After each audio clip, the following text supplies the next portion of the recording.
Hey everybody, welcome back. Saturday evening or Sunday morning, however you want to look at it. Perspective.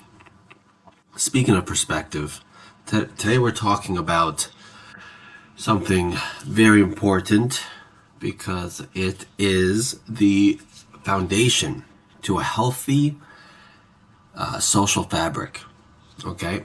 We talked about doing chesed for one another, looking out for one another, and bestowing kindness, right? And these are commandments. This isn't just a nice thing to do, although it makes sense logically that helping someone else is just like a good thing to do. Makes us feel warm, but we have to remember it's actually a commandment.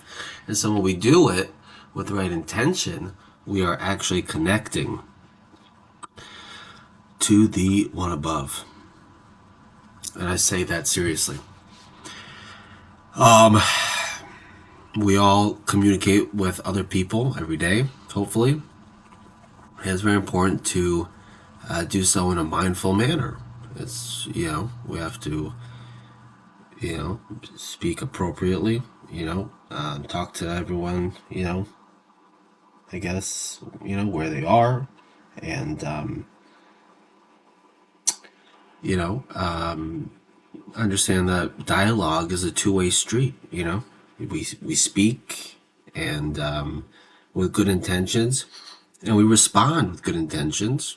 Sometimes clarity and truth and all these things, is just what it is. There's not much emotion behind it. It's just sometimes it is just what it is. And sometimes it's not what it is, right? And that's a different story. But today we're talking about it being what it is. Okay, so shalom. Welcome back to the channel. This is today's Takes with Alex, and I am your host, Alex. We are exploring the spiritual significance of good interpersonal relationships.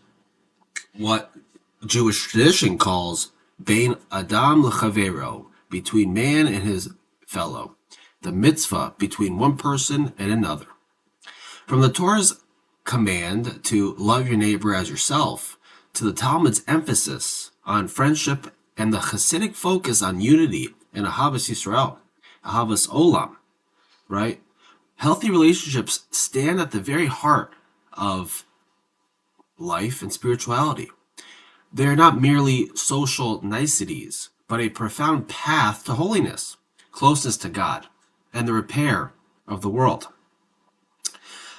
And if you think about it, I mean, like you'd be nice to the person at the coffee shop, but you also be nice to like your neighboring country or neighboring like whatever it is, right? I mean, this is it's a basic fundamental principle that is really all encompassing.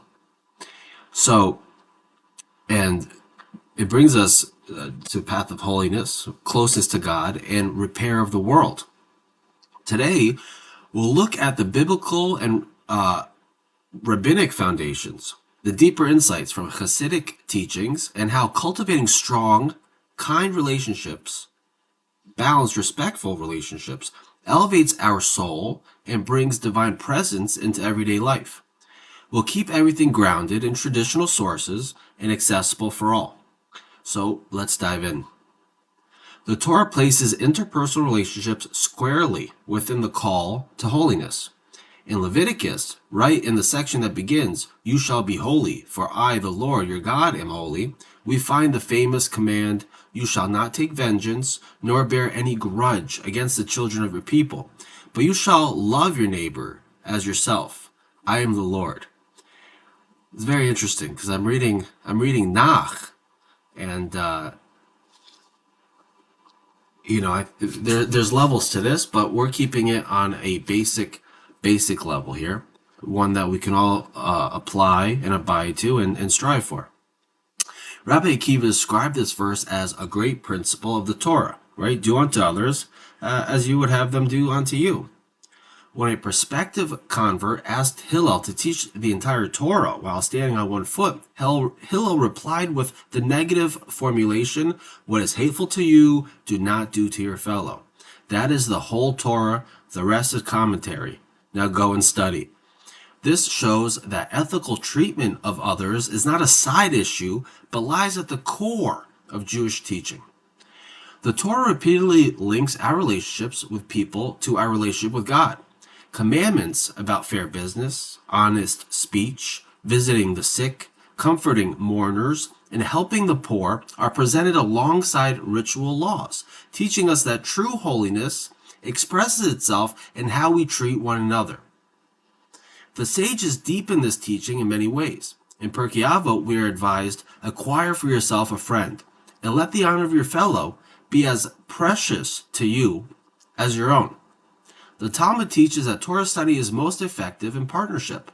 Just as iron sharpens iron, so one person sharpens another, showing that good relationships enhance our spiritual growth.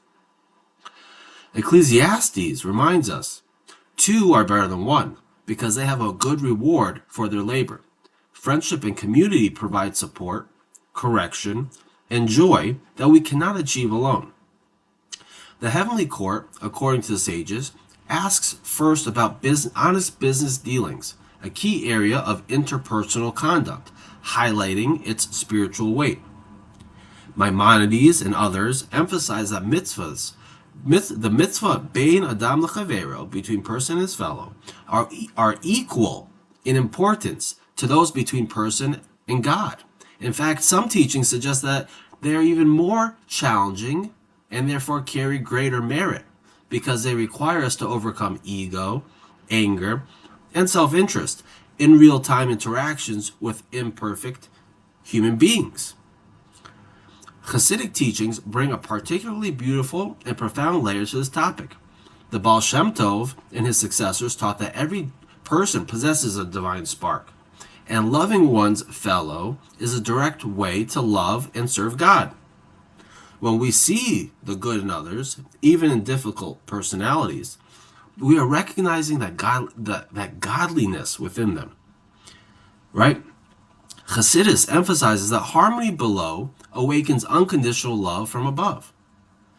Strife or gossip, on the other hand, creates spiritual barriers, while acts of kindness and unity draw the divine blessing and presence into the world. The Lubavitcher Rebbe often spoke of Ahavas Yisrael or Ahavas Olam as a foundational principle of our generation's service, teaching that genuine care for others, beyond superficial politeness, helps bring the final redemption closer. In Hasidic thought, interpersonal relationships are not separate from spiritual work. They are its practical expression. A kind word, patient listening, or helping someone in need can elevate holy sparks trapped in the material world. Even challenging relationships become opportunities for growth when approached with the intention to reveal the inner goodness in every soul. So what does this look like in practice? Good interpersonal relationships involve active kindness, active chesed, judging others favorably, speaking truthfully yet gently, keeping promises, and offering support in times of need. They require us to balance honesty with compassion and to remember that every person we meet carries a unique divine spark. In daily life, this might mean making time for a friend in need, listening without interrupting, admitting when we are wrong, or simply offering a smile and genuine interest. Hasidic masters encourage us to serve God with joy in our interactions, turning ordinary conversations and acts of help into sacred encounters.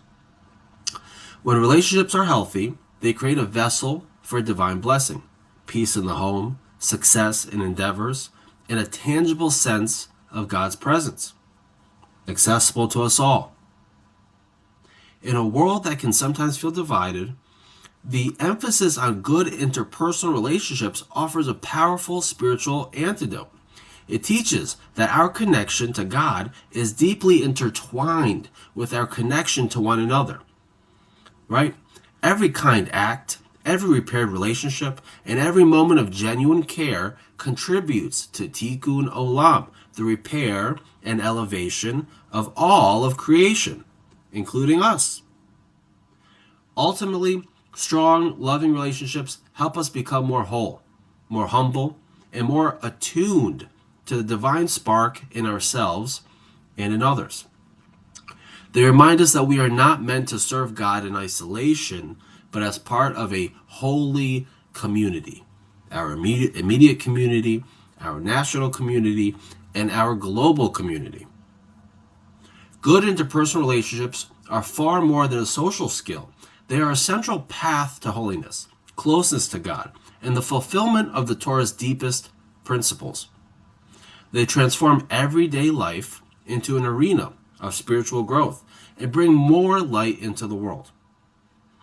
So if this exploration spoke to you, share in the comments, what does love your neighbor as yourself look like in your daily interactions? Have you experienced the spiritual uplift that comes from strong, kind relationships? Which teaching or story resonated most with you? Please comment. I'd love to hear your feedback and your personal experiences. So if you like this video, please like, subscribe to the channel, turn on notifications for more thoughtful journeys through Jewish and spiritual values, wisdom, and Hasidic insights. Thank you for watching. May we all merit to build relationships filled with love, respect, and holiness, and care, kindness, and sincerity. And may they draw greater divine blessing and unity into our lives and the world. So be blessed. Take very little personally. Everyone should have a great rest of your weekend, okay? We'll see you back tomorrow. I appreciate your support. Have a good one.